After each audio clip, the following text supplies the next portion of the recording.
அஸ்ஸலாமு அலைக்கும். Welcome to sauce kitchen. இன்றைக்கி நம்ம ஒரு சூப்பரான ஒரு ஸ்வீட் தான் பார்க்க போகிறோம். நம்ம இன்றைக்கி பார்க்க போகிற ஸ்வீட் என்ன அப்படின்னா பருப்பு பால் கொழுக்கட்டை தான் பார்க்க போகிறோம். ரொம்ப ரொம்ப ஈஸி தாங்க, டேஸ்ட்டும் சூப்பராக இருக்கும். கண்டிப்பாக நீங்கள் ட்ரை பண்ணி பார்க்கும்போது உங்களுக்கு ரொம்ப பிடிக்கும்.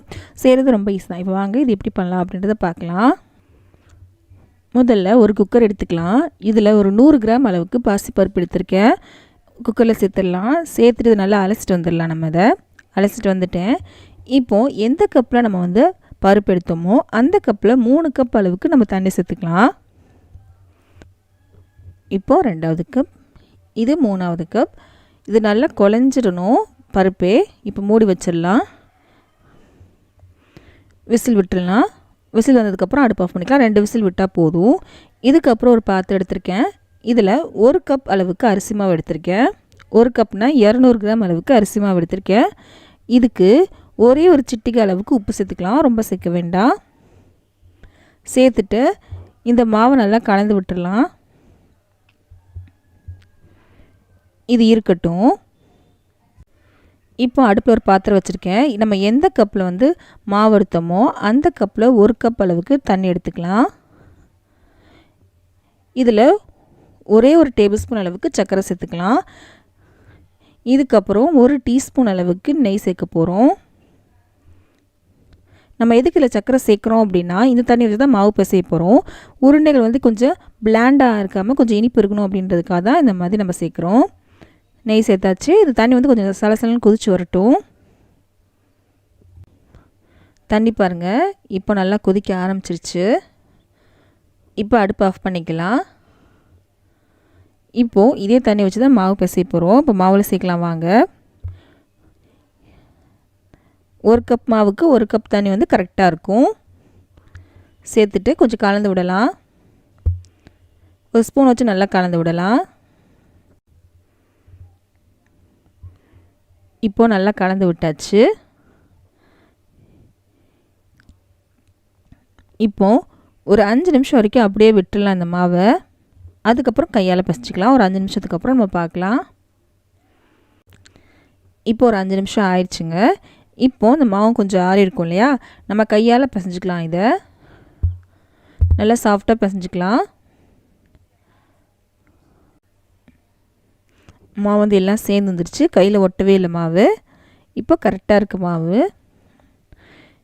இப்போது நம்ம ஷேப் பண்ண போகிறோம். அதுக்காக ஒரு தட்டு எடுத்து வச்சுருக்கேன். சின்ன உருண்டை மட்டும் எடுத்துகிட்டு நம்ம கையால் இந்த மாதிரி உருட்டிக்கலாம்.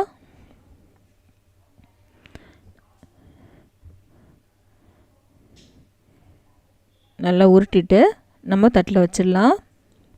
இந்த மாதிரி உருண்டைகளும் பண்ணலாம், இல்லை நீள நிலமாகவும் பண்ணலாம். ரெண்டுமே அவங்க செஞ்சு காமிக்கிறேன். விரிசல் வராமல் பார்த்துக்கோங்க. இதுக்கப்புறம் இன்னொன்று இந்த ஷேப்பில் பண்ண போகிறோம்.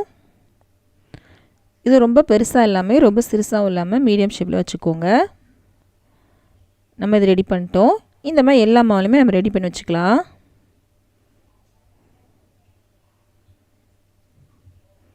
இப்படி எல்லா மாவுலையுமே நான் ரெடி பண்ணி வச்சுருக்கேன். நம்ம எடுத்த 1 கப் மாவுக்கு இவ்வளோ வந்திருக்கு. இப்போது நம்ம பருப்பு வேக வச்சோம் இல்லையா, ப்ரெஷர்லாம் இறங்கிருச்சு 2 விசில் வந்ததுக்கப்புறம். இங்கே பாருங்கள், ஓப்பன் பண்ணி காமிக்கிறேன். பருப்பு பாருங்கள் எந்த அளவுக்கு நல்லா மசிச்சு வந்திருக்கு அப்படின்னு. இந்த அளவுக்கு நல்லா வெந்திருக்கணும். பருப்பு முழுசாக தெரியக்கூடாது. இந்த அளவுக்கு நல்லா வெந்திருக்கணும். பார்த்திங்களா, இந்த அளவுக்கு நல்லா வெந்திருக்கு அப்படின்னு. இந்த அளவுக்கு தான் வெந்திருக்கணும். இதுவும் இருக்கட்டும். இப்போது இன்னொரு பாத்திரம் அடுப்பில் வச்சுக்கலாம். இப்போது நம்ம எந்த கப்பில் மாவு எடுத்தோமோ அந்த கப்பில் 3 கப் அளவுக்கு நம்ம தண்ணி சேர்க்க போகிறோம். நம்ம செஞ்ச உருண்டைகள் எல்லாத்தையும் வேக வைக்க போகிறோம். அதுக்காக தான் தண்ணி சேர்த்தாச்சு. இப்போ இதை மூடி வச்சிடலாம். தண்ணி நல்லா சலசலன்னு கொதிக்கட்டும். இப்போ பாருங்கள் தண்ணி நல்லா சலசலன்னு கொதிக்க ஆரம்பிச்சிருச்சு இல்லையா. அடுப்பு மீடியம் பண்ணிக்கோங்க. பண்ணிவிட்டு நம்ம செஞ்ச உருண்டைகள் எல்லாத்தையுமே இதில் சேர்த்துடலாம்.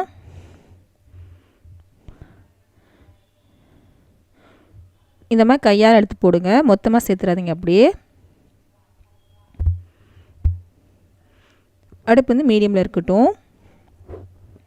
இது வேகிறதுக்கு ஒரு 5 நிமிஷம் ஆகுங்க. மூடி வச்சிடலாம். இப்போ ஒரு 5 நிமிஷம் ஆயிடுச்சு. உருண்டைகள்லாம் நல்லா வெந்துருச்சு. இப்படி கையால் எடுத்து உடைச்சிங்க அப்படின்னா உடைக்க வரணும்.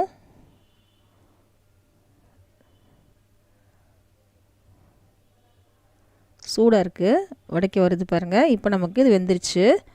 இப்போ அடுப்பு வந்து மீடியமில் தான் இருக்குது. இப்போ நம்ம வேக வச்சோம் இல்லையா பருப்பு, அதை நம்ம சேர்க்கலாம். எல்லாத்தையும் சேர்த்துடலாம். இந்த பருப்பு சேர்க்கறதுனால டேஸ்ட் சூப்பராக இருக்கும். எல்லாத்தையும் சேர்த்ததுக்கப்புறம் நல்லா கலந்து விடலாம். இப்போ நம்ம செஞ்ச உருண்டைகள் எல்லாமே நல்லா வெந்துருச்சு இல்லையா, அதனால் உடையாது, பயப்பட வேண்டாம். நல்லா கலந்து விடலாம். நான் 3 கப் அளவுக்கு தண்ணி சேர்த்தோம். பாருங்கள் எந்தளவுக்கு தண்ணி நல்லா வத்திருச்சு அப்படின்னு. இப்போ நல்லா கலந்து விட்டாச்சு. இதுக்கப்புறம் இதில் நம்ம வெல்லம் சேர்க்க போகிறோம். நான் இன்றைக்கி 1 கப் அளவுக்கு வெல்லம் எடுத்திருக்கேன். வெல்லத்தை அப்படியே நம்ம சேர்த்துடலாம். இதுலேயே சேர்த்துட்டு நல்லா கலந்து விடலாம். இந்த வெல்லம் வந்து நல்லா கரைஞ்சி ஒரு கொதிக்கணும். இப்போ பாருங்கள் வெல்லம் நல்லா கரைஞ்சிருச்சு, கொதிக்க ஆரம்பிச்சிருச்சு. ஒரு 2 நிமிஷம் வரைக்கும் நல்லா கொதிக்கட்டும். 2 நிமிஷத்துக்கு அப்புறம் நம்ம அடுப்பு ஆஃப் பண்ண போகிறோம். இப்போ 2 நிமிஷம் ஆயிடுச்சுங்க, நான் அடுப்பு ஆஃப் பண்ணிட்டேன். இப்போ நம்ம பால் சேர்க்கணும்.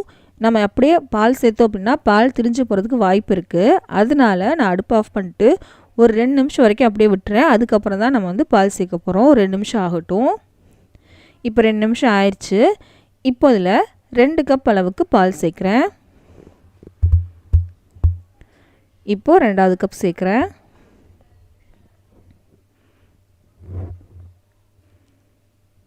சேர்த்தாச்சு. இப்போ நம்ம அடுப்பு ஆன் பண்ணிக்கலாம். ஆன் பண்ணிவிட்டு நல்லா கலந்து விடலாம். பால் சேர்த்து கொஞ்சம் நல்லா கொதிக்கணும்.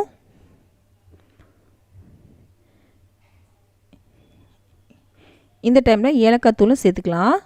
ஒரு 2 சிட்டிகை அளவுக்கு ஏலக்காய் தூள் எடுத்திருக்கேன். அதையும் நம்ம சேர்த்து நல்லா கலந்து விட்டுடலாம்.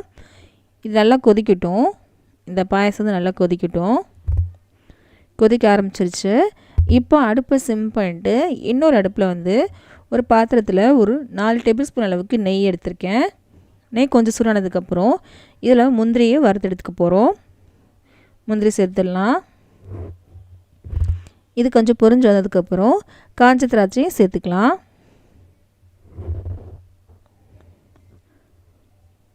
இப்போ காஞ்ச திராட்சை சேர்க்குறேன். இதுவும் நல்லா உப்பி வந்ததுக்கப்புறம் நம்ம வந்து பாயசம் சேர்த்துடலாம். உப்பி வந்துருச்சு. இப்போது நம்ம பாயசத்தில் சேர்த்துடலாம். நெய்யோடையே சேர்த்தாச்சு.